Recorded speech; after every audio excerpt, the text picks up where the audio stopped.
Hello, my dear friends. It's good to be back with you. I was asked the other day to write an article for Edge magazine. Archangel Gabriel requested that, and it was in the middle of the night, and so I had asked what would I be writing about, and I was just given the title, knowing I wasn't going to get up at 3 or 4 in the morning and write it. So the title is called The Transcended Heart, a Truly Powerful Force. As I began to write this, I noticed that it was 12:21 p.m., and that's significant, as we all know, the higher vibration of that. So I wanted to make a note of that for you as well. But I really just want to take the time to share this with you. Like I said, it is intense, and I hope that you enjoy hearing it as much as I have enjoyed writing it. And so let's begin.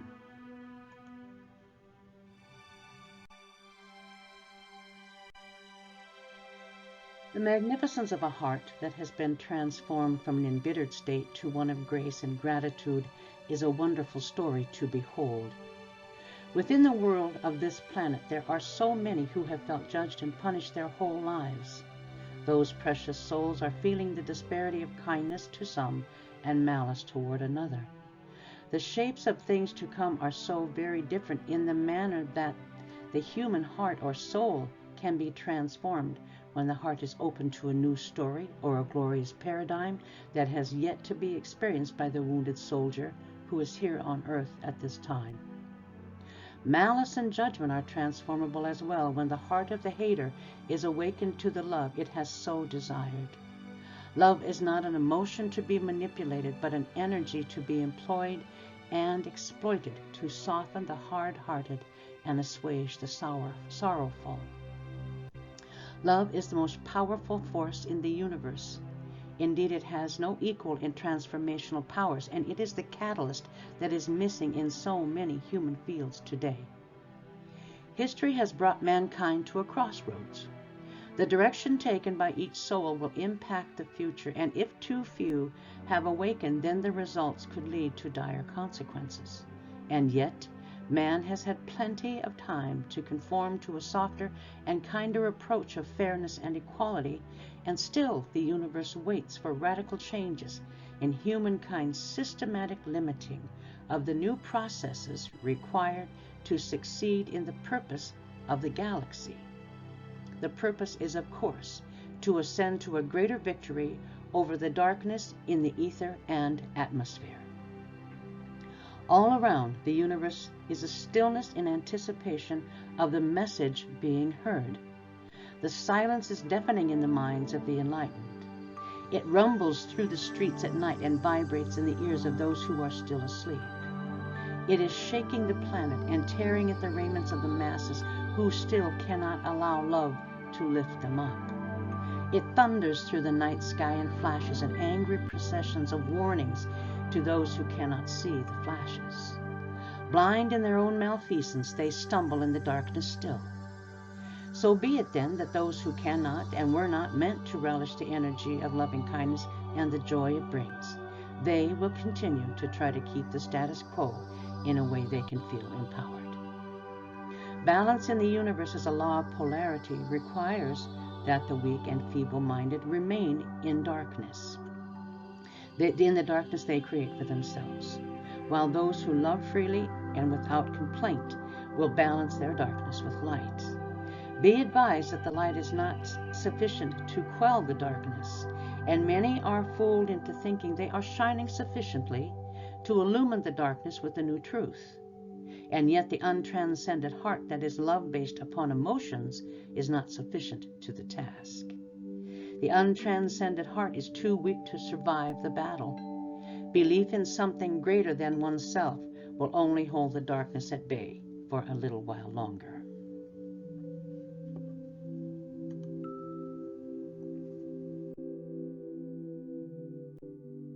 The battle is raging on all fronts, and the only way to stop the flow of malevolence is to fight it with a greater power, which is the energy of love. Energy in a pure, high vibrational form cannot be ignored because it will destroy what it cannot transform. The two forms of energy, dark and light, will of necessity reach a stalemate, and the victory will be the new world that is birthing itself.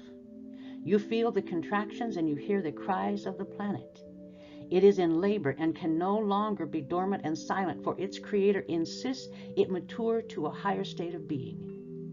Its nursemaids are growing anxious and weary in the laboring process of new life from old. The angry shouts we now hear will become cries of agony soon. So yes, shelter in place if you dare. It is time to rise up in a new wave of energetic warfare and begin to cry out against the hatred and self-indulgence of the entitled. If one feels entitled, let them know that it must be earned and not demanded. It, like respect, is expensive and requires great character, not just a loud, demanding voice. The reward of good things is given freely to those who have earned it. The joy offered by the possession of the transcended heart is immeasurable, and it qualifies one for all the goodness the universe has to offer freely and fairly. It is a natural course of the law of cause and effect. A loving heart attracts loving energy, and it does so with little effort because the energy of love is so powerful. Understanding that love is literally an energy is an imperative to understand because it is the only weapon that can resist the rising tide of those who want everything for nothing. With the energy of love, one can take a stance in resisting the ebb and flow of the malevolence by setting the intention with the mind and mindset of this thought: no, this is not the course the world must take. No, not today.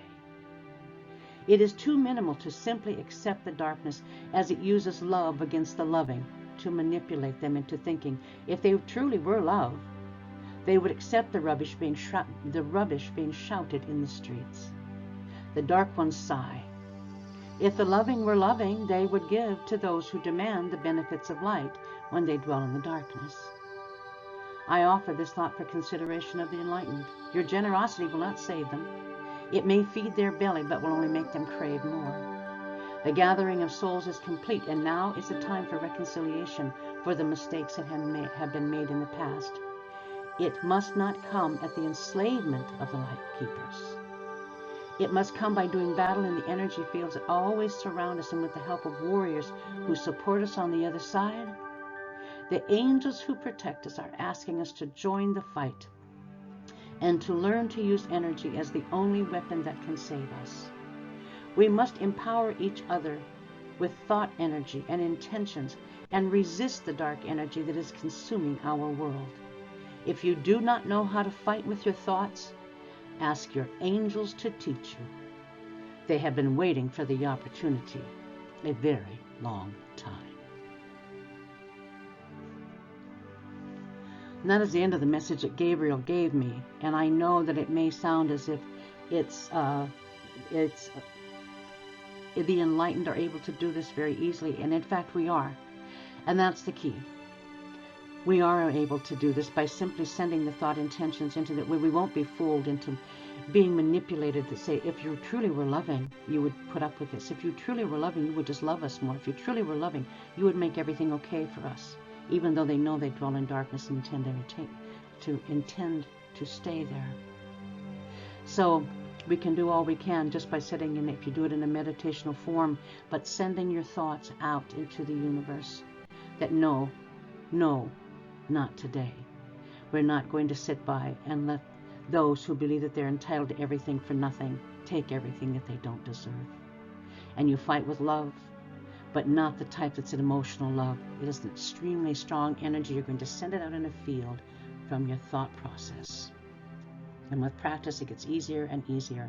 And as they said, if you don't know how to do it, ask your angels to teach you. They would be more than happy to show you. So there, my friend, is that message, and I hope that you can put that to work, as we do need to go to war, and not in loving kindness, but in power and strength. And I love you all, and thank you for listening.